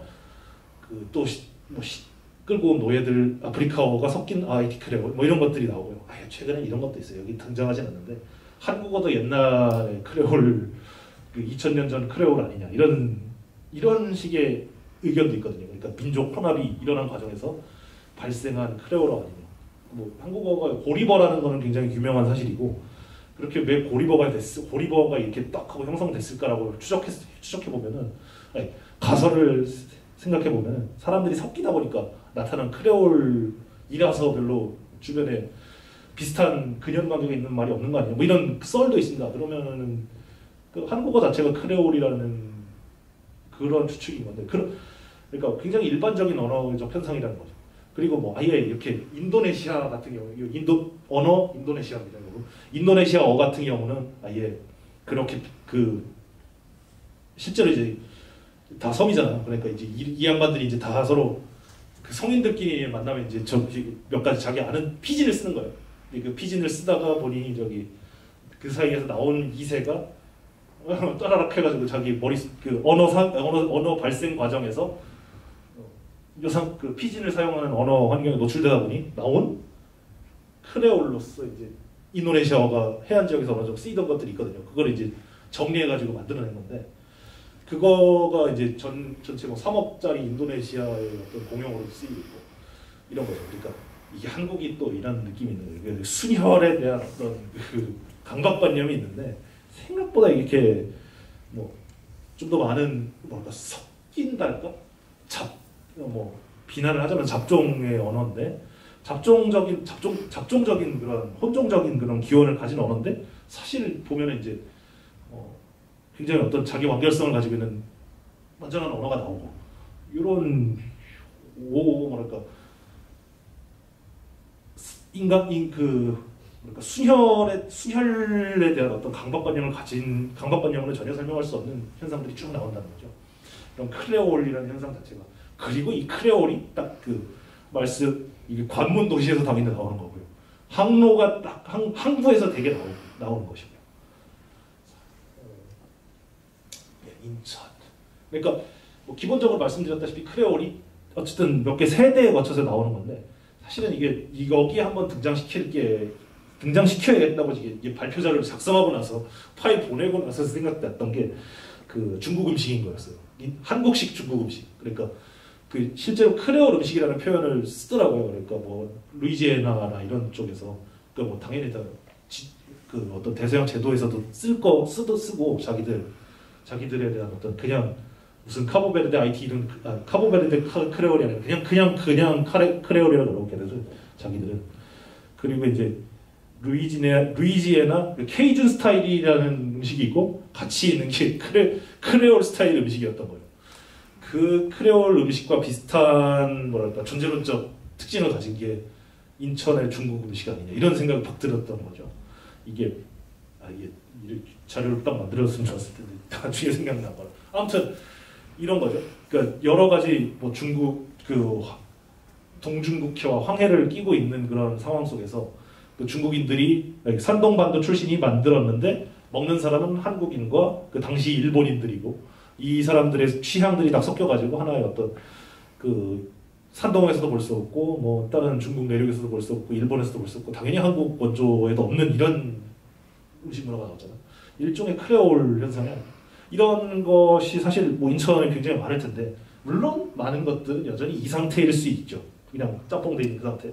근데 뭐랄까 좀 더 시간을 두고 숙성됐다고 표현한 그 유비 그 뭐랄까 아무튼 이제 거칠게 표현하면 시간을 두고 숙성된 것 또는 이제 좀 더 정교하게 표현하면 인간이 가지고 있는 어떤 문화의 소화 능력, 인간 뭐 언어 같은 경우는 뭐 그런 어떤 발생 과정 자체가 그렇고 음식도 뭐 그럴 테고요. 이런 소화 능력 자체를 보면은 어떤 크레올이 생겨나기 굉장히 좋은 환경이 인천이었던 거고 실제로 크레올의 한 사례라고 주장할 수 있는 뭐 그런 가설을 세울 수 있는 것이 인천의 중국 음식이 아닌가 이런 생각이 들어요. 크레올이 뭐 하나 나온 거네요 사례가. 지금 또 이제 그 다음에 그 산업화 이후에 많은 인구의 유입으로 인해서 생겨난 몇 가지 정체성들을 어떻게 크레올이라고 생각해 볼 수 있을까? 이게 하나의 연구 과제일 수 있을 것 같아요. 그래서 이제 쭉 중국 음식이 형성된 거는 뭐 여기까지 여지점까지일 거고 그 다음에 세대가 여기인데 그런 동남아 분들이 이제 21세기 들어왔으니까 뭔가 또 요상한 것도 생기겠죠. 며칠 2050년쯤 되면 그때가 또 기대가 되는. 여기서 뭐 이제 약간 이제 크레올 같은 경우 이제 이게 던져보는 얘기였다면 이제 살짝 좀 더 뭐 실제 지도에서 확인할 수 있고 그 데이터로 확인할 수 있는 얘기 잠깐 넘어가면 그래서 이렇게 데이터 그 인천이라는 게 이제 그러니까 이거예요. 그 인천이 이제 관문 도시로서 그러니까 동서를 횡단하는 축으로서 이제 먼저 발달을 했다. 그런데 이제 몇 가지 남북축이 좀 더 추가가 됐다는 그런 말씀을 드렸잖아요. 가장 처음 슬라이드에서 이거를 좀 더 잘 보여주는 그래프랄까 이런 생각이 들었던 그래프인데요. 여기는 이제 아예 진한 파랑이 이제 우리 1호선 딱 1호선 색깔이고요. 경인선이 이제 경인선 매일 타는 사람 숫자 그리고 이제 이쪽 여기 뭐야 이렇게 가는 조금 연한 게 이제 우리 동춘역에 다니는 인천 1호선의 사람 숫자인데요. 얘가 이제 교차를 하고 있어요. 2010년쯤에 돼서. 그러니까 단순히 이제 이런 느낌이 드는 게 이제 인천에서 서울로 가는 어떤 그 나가는 흐름 말고 어떤 그 내부에서 섞이는 흐름의 숫자 자체도 이제 굉장히 커졌다. 그것을 확인할 수가 있습니다.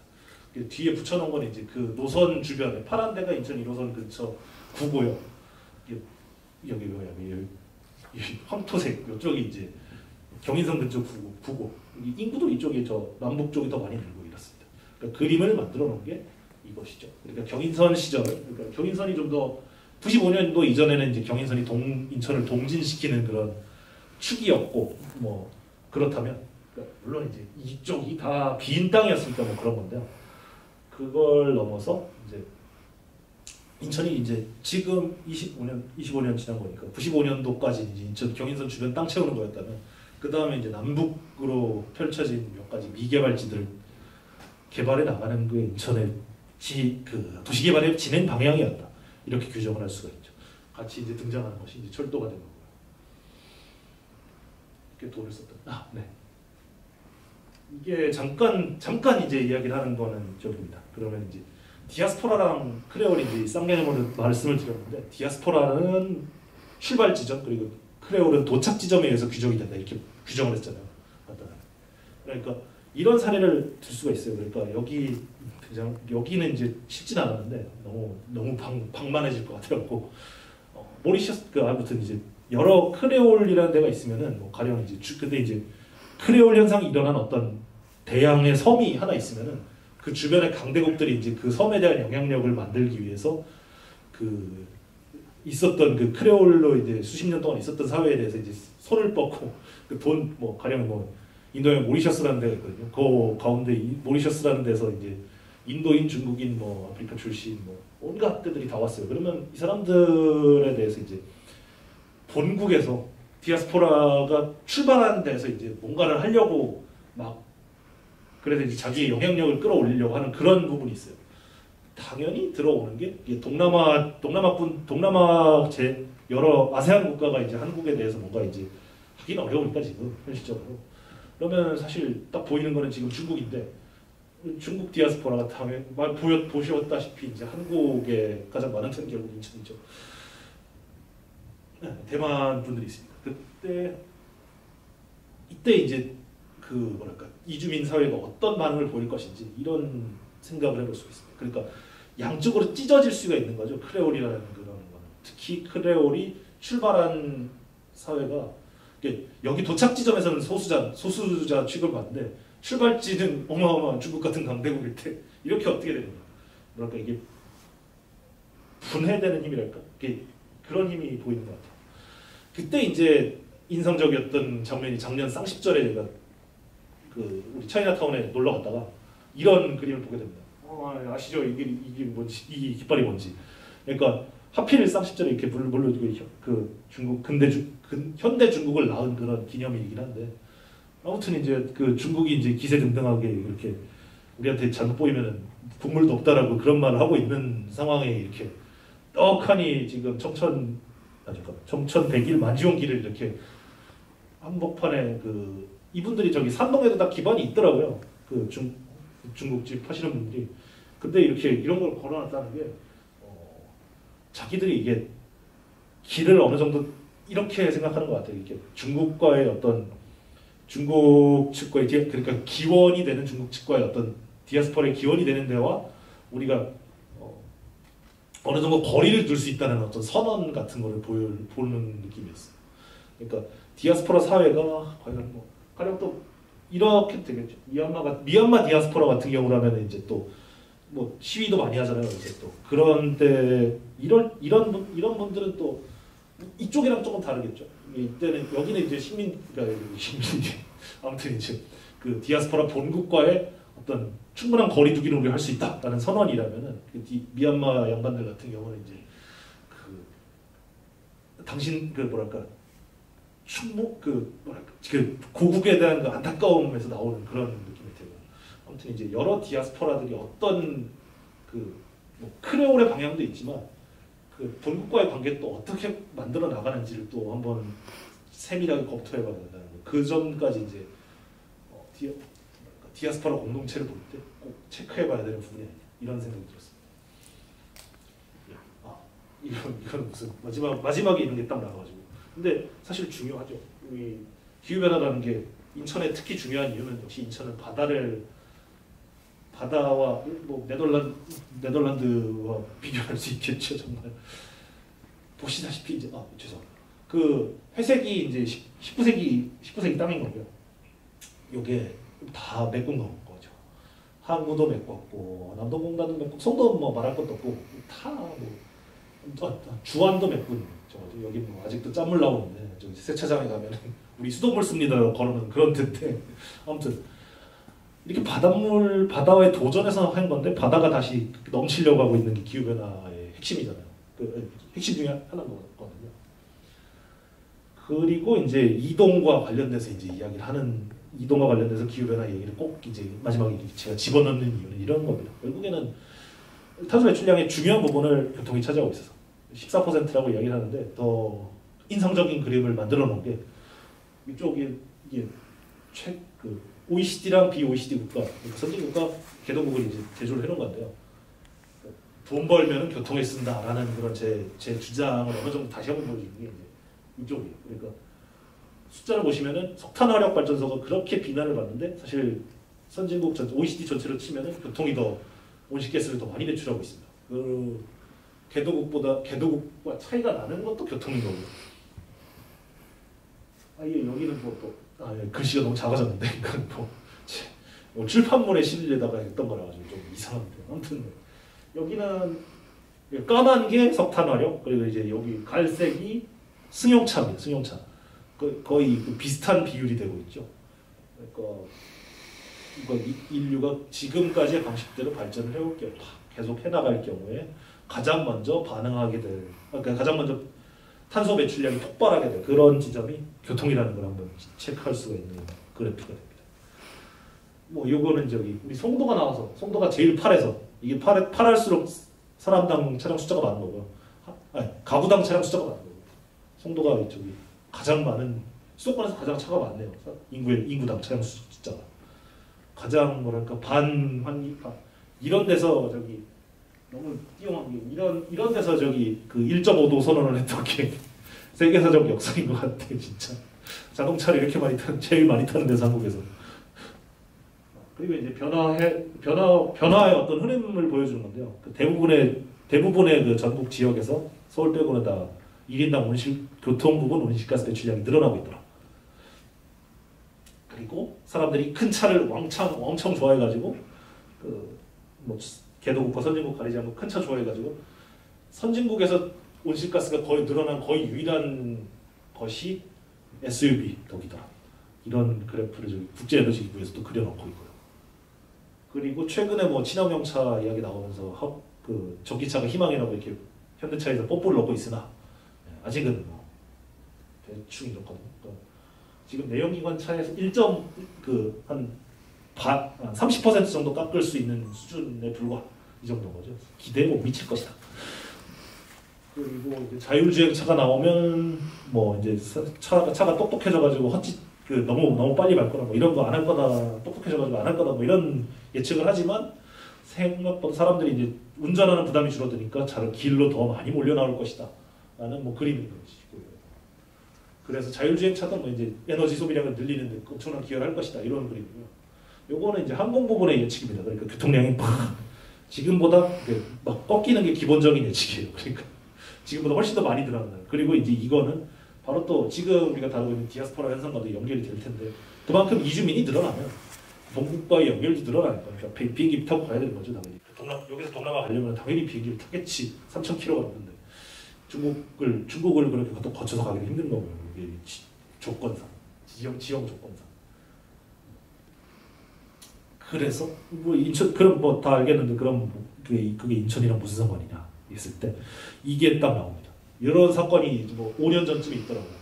그러니까 2100년쯤에 송도가 물에 잠길 거야라고 이렇게 기상청에서 경고를 하는 하나의 시뮬레이션 기사를 내니까 이제 송도에서 개소리 집어쳐 이런 소리를 했어요. 그러니까 네 사실 이런 느낌이 확 드는 거예요. 그렇게 사실 송도의 번영이라는 것 자체가 안정적인 바다 위에서 이루어졌던 것이고 그리고 이제 이렇게 단순히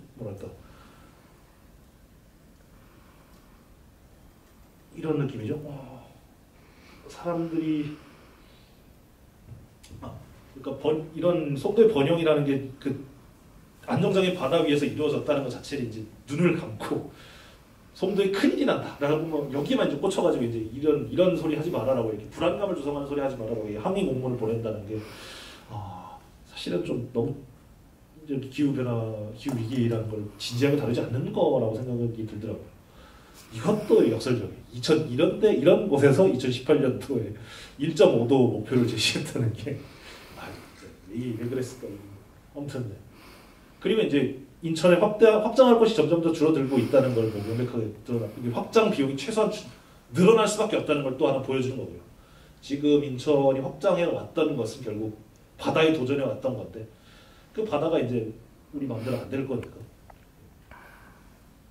그지도는 지금 바다 도전하고 있는 그런 부분입니다. 그리고 함께 나오는 거는 우리가 인천이라는 관문도시라는 걸 이야기하게 되는 거예요. 관문도시라는 게 이런 전 세계에 있는 도시 체계와 참여해서 관문도시가 되는 건데요. 다른 관문도시의 관계 속에서 그 관문도시로서 이제 역할을 할 수 있는 건데요. 그때 이제 이게 여기 빨간 그 동그라미들이 이제 전 세계에 존재하는 메가시티들 43개를 지금 그려놓은 거거든요. 얘네들 43개 가운데 27개가 지금 바닷가에 있어요. 그리고 이제 아예 이제 그 도쿄나 뭐 뉴욕이나 이런 도시 메인 도시가 도시권에 제일 큰 도시가 접해 있는 것도 21개 정도고, 그러니까 절반 정도의 도시, 절반이나 3분의 2 정도의 거대 도시는 사실 바닷가에 있는 것이고, 얘네들과의 연계 자체가 약화되는 게 사실은 인천의 번영에 바로 이제 뭐 아주 악영향을 끼칠 것인데, 가령 여기 이렇거든요. 여기 자카르타 같은 경우는 뭐 3천만짜리 자카르타 같은 경우는 지반이 침하돼서 뭐 수도로 옮긴다 뭐 이러고 있단 말이죠. 뭐 이런 상황에서 그 우리가 지금 뭐 기상청에서 이상한 소리 했다고 민원 제기하고 있을 땐가 이러면 안 된다는 생각이 꼭 드는 거죠. 그리고 뭐 이런 상황에서 뭘 해야 되는지에 대한 기본적인 그림입니다. 요거는 저기. 그래서 뭐 온갖 수단과 방법을 다 동원해서 온실가스 감축이 가장 중요하다. 이런 그림이고요. 네. 뭐 가장 기본적인 이야기는 이거예요. 아무튼 이제 교통에서 제일 필요한 거는 이제 모달 시프트라는 표현을 쓰는데, 그 도로나 항공으로 이루어지던 것을 가능한 한 탄소가 적은 이렇게 불필요한 건 하지 말고, 가령 뭐 최근에 며칠 전에 나온 국제에너지기구 보고서 이렇게까지 하더라고요. 놀러 가는 거를 여행 레저용 비행을 2019년도 수준으로 이제 동결해야 된다. 뭐 이런 얘기까지 막 적어놨더라고요. 그러면 뭐 항공의 저렇게 뭐 아까 보여드렸던 수준의 항공 산업 팽창 같은 거는 이제 기대하지 마라. 그런 기대는 하지 마라. 이런 종류의 얘기인 거고요. 뭐 필요한 교통량은 이제 철도로 가능한 한 끌어와라. 이런 식이 되는 거죠. 그리고 여기서 이제 우리 우리 이게 디아스포라 영화제라는 그 맥락에서 딱 등장하는 거는, 그러면 어떤 국제적인 협력에 대한 그림이 지금 필요한 상황일 텐데, 그럼 무엇을 해야 될 것인지 이거죠. 이런 관문도시의 번영 자체를 위해서는 상대편의 특히 개도국 도시, 아시아의 개도국 대도시에 대해서 어떤 가능한 한 탄소 배출량이 적은 교통망을 마련해 주는 어떤 그림이 필요하고, 이때 필요한 거는 결국 돈이니까 철도가 돈이 없어서 못하는 거죠. 거기다 사람들이 좋아하는 건 명백한데, 이때 그 국제 철도 기금 같은 것들을 창설해서 그 개도국의 방대한 그 투자액을 만들어야 되는 것이 아니냐, 이런 정도의 기본적인 생각을 갖고 있습니다. 좀 더 이제 살을 붙여야 되는 내용인 거고요. 마지막 제 책의 마지막에서 또 이야기를 했던 부분이라서 잠깐 소개를 해드리는 겁니다. 그리고 이때 또 우리가 생각해야 되는 것이 이제 어떤 세계 개발의 풍경이랄까. 또 앞서 말씀드렸다시피 이제 이주라는 게 가장 기본적으로는 이제 저소득국에서 또는 중저소득 국가에서 고소득 국가 방향으로 돈을 벌러 오는 것이고요. 이 사람들이 이렇게 돼요. 그러니까 이제 그 사람들이 물론 오는 거 오케이고, 특히 이제 한국의 어떤 인구학적 활력이 줄어들고 있다는 이 문제 때문에 사실 이민을 많이 받아들여야 된다는 그런 얘기들을 하는데, 사실은 이게 교통량 자체가, 항공 교통량 자체가 이제 어느 정도 억제가 돼야 된다면 한계가 생길 수밖에 없거든요. 네. 그러면 이제 그 사람들이 본국의 지금의 결국 이제 국제 이주라는 게 국제 이주를 해서 이주해 온 사람들이 어떤 삶의 질을 개선하는 게 가장 기본적인, 도착국의 어떤 이득보다는 실제 사람에 주목해서 그 사람이 좀 더 나은 삶을 살게 해주는 것이 가장 중요할 텐데, 그때 필요한 어떤 국제 협력의 기본적인 틀은 이런 어떤 고소득국에서 저소득국 방향으로 자원이 이전해 가는 그런 방향이 돼야 될 것이고, 이때 사실은 또 약간 지금까지만큼의 어떤 그 디아스포라가 얼마나 유지될 수 있는지는 또 여기서는 의문이 제기될 수 있는 부분인 거죠. 아무튼 이제 여러 가지 혼란, 네. 아무튼 이제 이게 마지막 슬라이드라서 이제 이렇게 세계 지도를 배경으로 역시 클로징 멘트를 드리는 게 가장 좋을 것 같아가지고 아무튼 그렇습니다. 지금 기후 변화라는 큰 중차대한 도전 앞에서 지금까지 어떤 뭐랄까 상당히 비교적 관리되어 왔던 어떤 이주의 행렬 그리고 디아스포라의 행렬 같은 경우가 비교적 관리되어 왔는데 사실 뭐 요쪽 같은 경우 생각해 볼 수가 있어요. 그러니까 이런 사실 지중해로 지금 아프리카와 남유럽이 입격되어 있음에도 불구하고 정말 이제 그냥 배 타고 마구잡이로 넘어오는 분들이 여전히 지금 코로나 좀 적겠구나. 아무튼 이제 2019년도까지는 계속해서 상당수 있었던 거죠. 이런 분들이 사실 또 기후변화 상황에서는 계속 늘어날 수가 있고 이때 일어나는 어떤 뭐 인도적인 비극이라든가 이런 것들이 이런 것들까지 생각하는 뭐랄까 그 디아스포라에 대한 논의가 필요한 상황인 거고요. 그때 뭐랄까 주목해야 될 거는 어떤 지금 이주라는 거는 사람들이 어떤 기회를 찾아서 오는 기본적으로 경제적 기회를 찾아서 오는 현상이라는 데 주목하고 사람들이 어떻게 하면 이제 자기들이 원하는 데서 가능한 자기들이 원하는 데서 삶의 질을 올릴 수 있는지 이거 자체가 그 정책의 초점이 돼야 된다는 생각이 들었어요. 그리고 뭐 그때 이제 인천이 할 수 있는 뭐 한국이 할 수 있는 이런 거라면은 뭐 당연히 한국 자체를 좋게 만드는 것도 있겠지만 좀 더 포용적이고 좀 더 크레올이 번성할 수 있는 그런 환경을 만드는 것도 있겠지만 더불어서 이제 같이 투트랙으로 가야 된다. 그러니까 우리가 관문 도시로서 존재하는데 그 관문의 어떤 상대편의 도시들이 충분히 지금 상황 속에서 그 기후변화라는 그런 어떤 급변 사태가 얼마든지 언제나 일어날 수 있는 상황 속에서도 안정적으로 또는 뭐 회복력 있게 유지될 수 있는 환경을 할 수 있는 어떤 인프라들을 보급해줘야 되고 그걸 위한 국제협력 같은 것들이 이런 그 지구적 관점에서 이루어져야 된다는 거. 뭐 이런 종류의 생각을 지금 하고 있습니다. 그래서 그렇죠. 그러니까 단순히 지금 우리가 이주 이런 거에만 주목하는 거는 뭐랄까 현상 공격적으로 말해서 피상적이라는 느낌이 드는 거고요.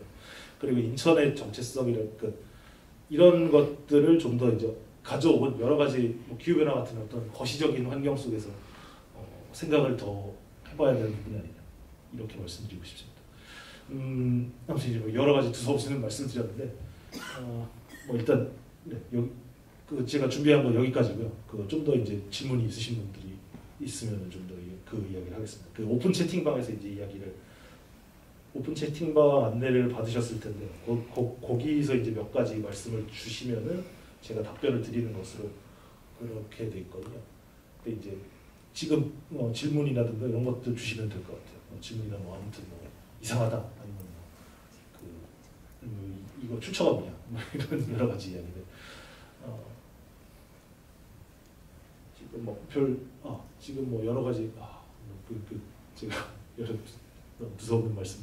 근데 제가 계속 떠들면은 뭔가 질문 안 하실 것 같기도 하고. 그냥 부드러워 말씀 주셔도 될 것 같습니다 지금.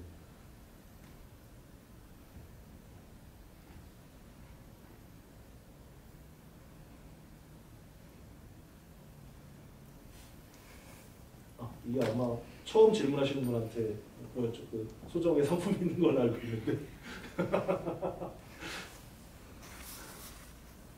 아무튼 이럴 것 같아요. 아무튼 이동이라는 걸로 굉장히 여러 시간적으로도 그렇고 공간적으로도 그렇고 굉장히 넓은 이야기를 했는데 그만큼 이동이라는 게 덜 생각되었다는 거고 그리고 이제 좀 더 체계화가 물론 필요한데 그 미지의 영역이라는 느낌이 확 드는 거죠. 그만큼 연구할 게 많다는 거.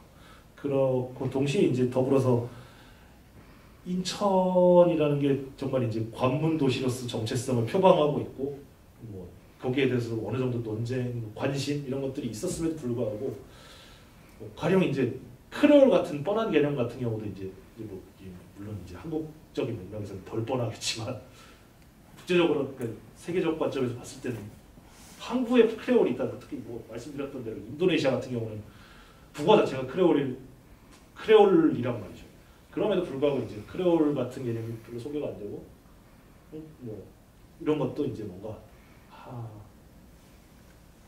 그러니까 미개척지가 광대하게 펼쳐진다는 느낌이 확 들었던 거예요.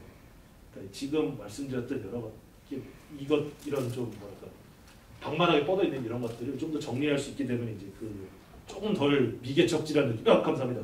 말씀하시죠. 영화 제목에서 길이의 도시 인천, 길이 가져다준 비용, 영광, 위기 이렇게 되어 있었는데요. 네. 지금 이 강연을 보고 비용 면에서는 어느 정도 흐름을 잘 설명이 되는데 인천의 영광이나 인천의 위기에 대해서 이렇게 콕 집어서 이해가 안 되거든요. 그럼 다시 한번 설명해 주시면 영광과 위기를 어떻게? 네. 사실은 이게 영광의 측면이랄까 이게 이런 느낌이네요. 이게 영광 같은 경우가 일종의 가능성만 제가 보여드린 것 같아요. 이게 어떤 지금 관문 도시라는 게 이런 어떤 중요한 위치 조건이고, 그래서 이제 온갖 것들이 가능하다는 것, 그 어떤 가능성까지 말씀드린 것 같고, 그리고 이제 그 가운데 하나 이제 그 발표 자료 만든 다음에 잠깐 즉석에서 던졌던 것이 중국 음식, 한국식 중국식이 일종의 인천에서 만들어진 크레올이라고 해야 되는 거 아니냐, 뭐 이런 종류의 생각, 그런 종류의 생각 같은 경우가 있죠. 그 영광에 해당하는 내용이 될 테고요. 위기 같은 경우는 지금 기후 변화 가지고 생각을 했던 겁니다. 그러니까 기후 변화가 인천이 관문도시로서 존재할 수 있게 만들었던 바다가 우리가 생각했던 것과 완전히 다르게 움직일 수 있게 만드는 요인이고, 게다가 그 디아스포라를 가능하게 했던 그 교통의 흐름을 억제해야 되는 그런 요구 조건이 등장하게 되니까 우리가 굉장히 사람들의 흐름을 좀 더 이게 관리해야 된다는 그런 요구를 던지게 되는 거죠. 그리고 이제 지금까지처럼 해오면은 뭐랄까 번영을 누리기는커녕 뭐 좀 더 파멸에 가까이 다가가게 될 것이다. 이런 식의 이야기가 결국은 기후 변화를 소개시켜드린 기후 변화를 소개하면서 이제 마무리를 하게 된 그런 이야기라고 할 수 있습니다. 뭐 어느 정도 생각은 전달이 된 것 같습니다. 네, 말씀해 주시죠. 디아스포라라는 말이 네. 사실 이 영화제가 있어서 여기서 만들었지 사실은 그렇게 익숙하지는 않거든요. 근데 지금 말씀하신 게 기후 영광 그리고 위기 끝부분에서 이 디아스포라로 해서 이제 교통량이 늘어나면서 기후 위기가 온다 이렇게 말씀하시면서 결론은 디아스포라를 줄이자는 걸로 인식이 됐어요.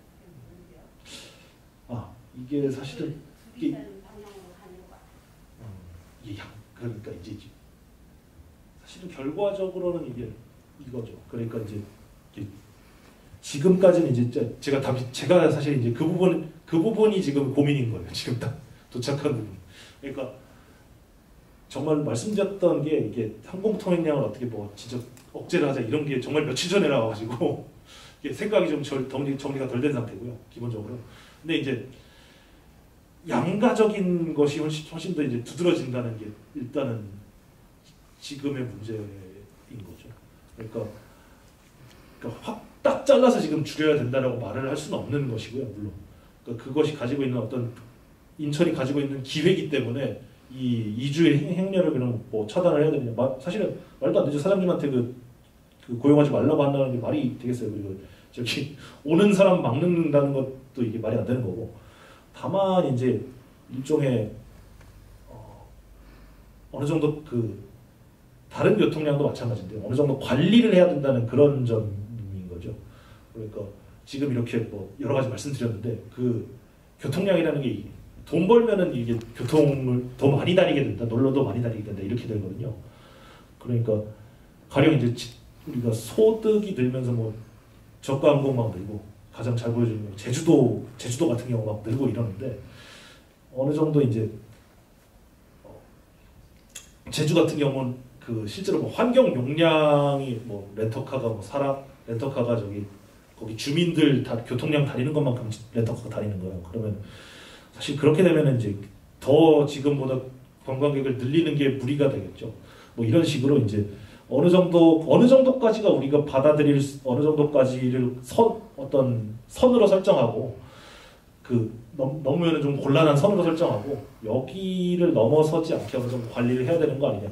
그런 아이디어까지는 이야기를 할 수 있겠고 그리고 이제 이때 이제 주의를 해야 될 거는 저기 이런 관리를 하는 게 그런 어떤 뭐 우리 뭐랄까 한국적 순혈주의라든가 뭐 이런 그 디아스포라라는 게 무슨 악인 것처럼 이렇게 평가한다거나 이런 게 아니라 사실 어느 정도 필요에 의해서 이루어지는 것인데 그럼에도 불구하고 이제 그것의 비용이 어느 정도 선을 넘어가면 너무 커지니까 어느 정도 관리된 상태가 돼야 된다. 뭐 이 정도의 아이디어라고 할 수 있습니다. 그러니까 기본적으로 이제 그 지금까지는 어떤 비용 측면이 도전이 생각보다는 좀 그러니까 사회적 면나 그러니까 저기 디아스포라라는 거에 대한 어떤 사회적으로 이민자들이 뭔가 이게 사회 물을 흐린다 막말로 물을 흐리게 돼가지고 이제 별로 안 좋은 현상이다 뭐 이런 종류의 이야기였다면은 그런 거는 사실은 그런 거랑 별개의 도전이 지금 던져지고 있다는 것이고요. 이때는 좀 뭐랄까 기후 변화 같은 것도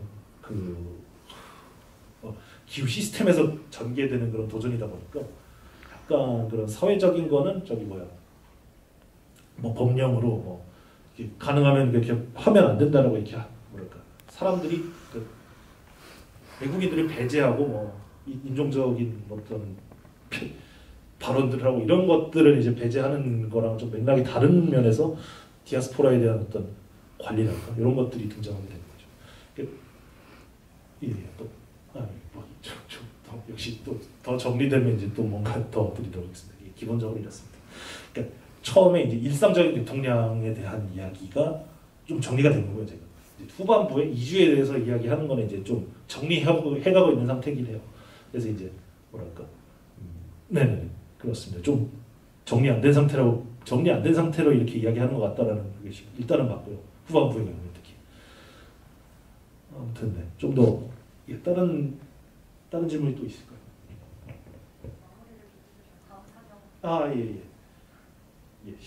시간 관계상 이제 마무리를 해야 될 것 같습니다. 아무튼 이제 그 기본적으로 이렇습니다. 제가 아무튼 교통에 대해 관심을 가졌던 게 시작은 이제 일상적인 통행이었고 그래서 이제 매일 하는 그 통행이었는데 여기에 대해서는 가장 기본적으로는 그 어느 정도 어느 정도 이제 관리를 해야 된다는 그 자체는 이제 자신 있게 얘기할 수 있어요. 이제 근데 이제 이주 이런 그리고 이제 디아스포라라는 어떤 삶의 뿌리를 옮겨서 이제 옮겨오는 이런 현상 같은 경우는 어떻게 해야 될 것인지 여기는 아직은 미지의 영역이고 사회적인 굉장히 말씀드렸다시피 굉장히 제가 쩔쩔매면서 이야기를 했던 이유는 오해의 여지가 굉장히 많기 때문에 이렇게 지금까지 여러 제도들로 이렇게 여러 제도나 뭐 운동이나 뭐 활동들로 이제 깨부시려고 했던 것들에 제동을 걸 수 있는 영역이 말로도 받아들여질 수 있는 것들이어가지고 조심스러워지는 건데 아무튼 이제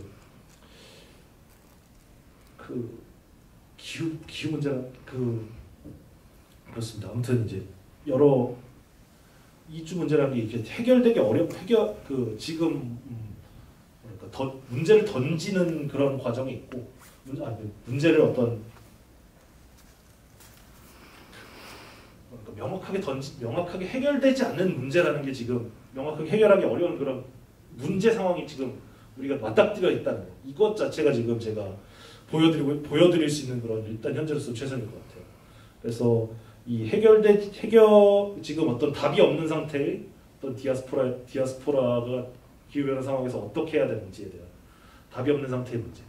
이거에 한번 주목을 해보셨으면 좋겠다는 거. 이게 일단 오늘의 결론입니다. 네, 지금까지 오랫동안 함께 이렇게 오랜 시간 동안 이렇게 제 발표 드려주셔서 감사합니다. 전현우였습니다.